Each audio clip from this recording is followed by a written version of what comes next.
Yo guys, welcome to The Last Lap. Don't forget to drop a lovely, juicy 5-star rating if you're watching on Apple Podcasts or Spotify. Hope you enjoy, and let's get into it.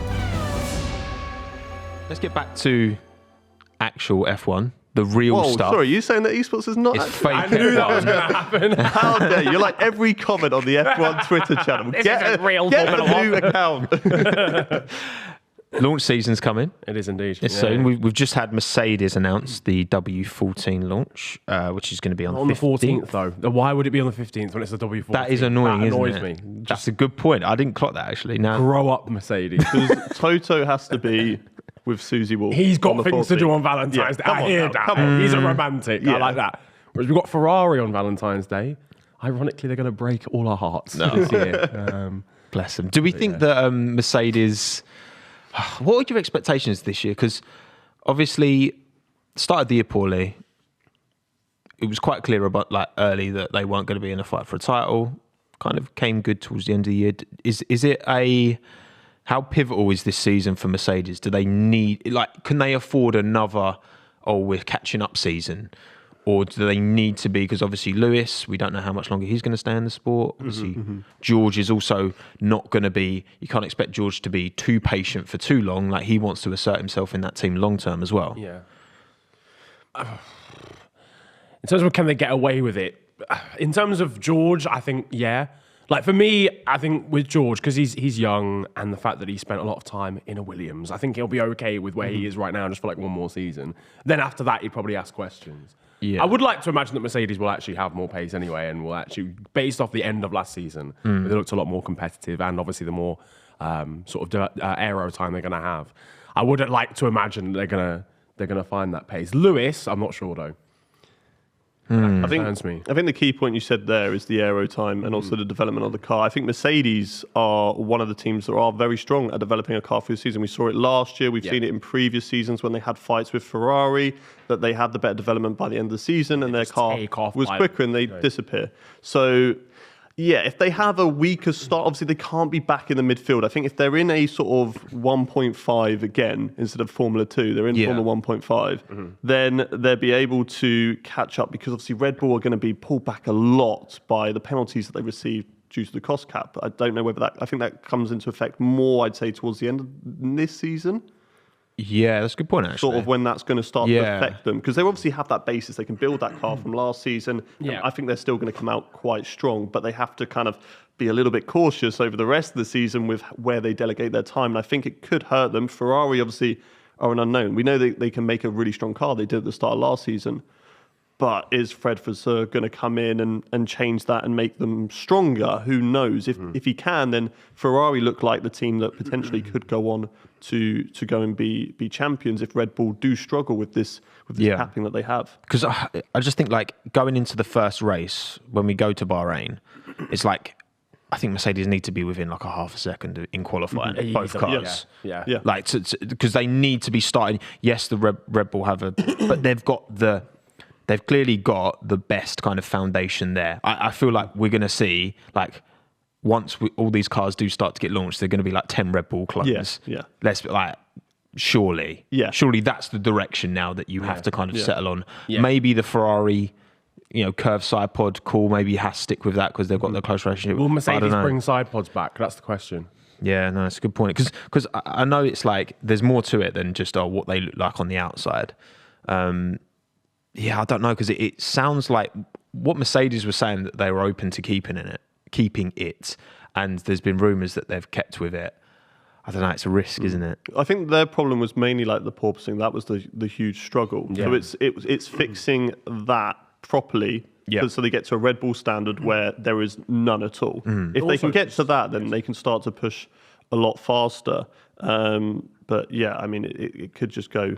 But it's the thing, because visibly straight line speed as well was just such a massive problem for them. I always talk about it, but when George was trying to overtake Max at Brazil, I think during the sprint, even with DRS and crazy slipstream down that main straight, just couldn't actually get an overtake done. Whereas if it was the other way around, Red Bull's a bullet in a straight line. Yeah, and that's what the reduced side pods was supposed to do, wasn't it? Less drag, faster in a straight line, but I think then because there was less drag, faster in a straight line, the porpoising was a lot harsher. So as you're bouncing, you're going to be slowing down the car. So it just didn't help them. But yeah, this is the year to change your philosophy, because you can't do it later down the road. If you're going to change stuff now and go and copy, and that's what we're going to see. By the end of these regulations, at the start of them, it's 10 different people writing on a blank sheet of paper, and we'll come up with 10 different concepts. And then by the end of the regulation, as we've seen with all the regulations in the past, everyone kind of comes to something that is quite similar. You'll see different, maybe 2 different philosophies, like I can probably...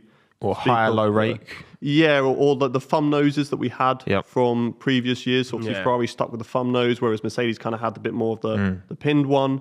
So that's the 2 different philosophies that we're talking about here. But yeah, a lot of people are going to be looking at Red Bull, jotting things down, going, okay, we can do that. Like Aston Martin, in all fairness, whether they did copy them or didn't, is nothing new. Well, all teams do it. Exactly. As soon as that car's out, you can see what they're doing, and you can be like, oh, that looks good. Obviously, if it's looks perfect on the inside as well, that's where it's like, oh, that's a bit fishy, because how did you see that? But if you try and copy and sculpt it from the outside... Yeah, because I mean, my understanding is that Aston actually had that design in the work for months, and they proved it. Yeah. But obviously, because they've got a lot of new staff from both Red Bull and Mercedes, obviously you can't, you can't expect people to not, it looked a bit like this. They can't bring technical drawings over, but they can still kind of, be influenced. But I don't know, I just think with Mercedes, it's like, there is going to be this pressure to adhere to what works for Red Bull, right? But also it's like, maybe there is potential in this philosophy for Mercedes. It's just, does it take another season? And then once they get to that potential, it's actually quicker. Yeah. Like I guess that's the challenge they've got in their minds, right? It's safer to just adhere to the convention. Yeah. But also, actually, if you really think, like this, we just need to, and then we'll be even quicker. High risk, high reward. Yeah, it's like that with anything. I could copy your content, right? I could do exactly the same thing as you, but I won't get the same amount of views as you because you're already doing that, and I will never surpass you. But if I go and do something different, there is that chance that it's going to fail, but there's that chance that it could be better, with a different audience. It's true. That I do surpass you, sort of thing. So that's the way to sort of look at that. Never. But sensing so that's the choice for Mercedes. Do we play the safe option, copy Red Bull, but might not be quicker than them because we're always one step behind. And also, so back to the car launches anyway. We've got, Feb 6th, Williams, 11th, AlphaTauri, 13th, Aston and McLaren, 14th, Ferrari, 15th, Mercedes, 16th, Alpine. What I want to ask you, Feb 6th, Williams, what's going to get announced first? Livery or team principal? Because we still don't know. Yeah, true. For the same time. Very early for them, but I think they've been doing that for the last few seasons. I feel like they have been the first. Yeah, they like to say that they're, we might be last in the standings, but we want to be first of the car launches. We got there. Yeah. We made the car. We were the first ones. Don't worry about the stand. Don't look at those, okay? And like to be ready for testing, which has happened before. We made our below average car before anybody else. But for real though, what's Yost and FX have gone. There's been no kind of word. Obviously, this isn't ideal. You've got Logan coming in as a rookie. Sure, you've got a good stable driver in Alex, but it's like, I don't know, man. It's hard to predict Williams being anything other than stone dead. You know what I mean? Everyone's rocked up at the factory after winter. Be like, so what are we doing? We've got no boss. I don't know. Holiday? In a bit. They're all just playing ping pong right now.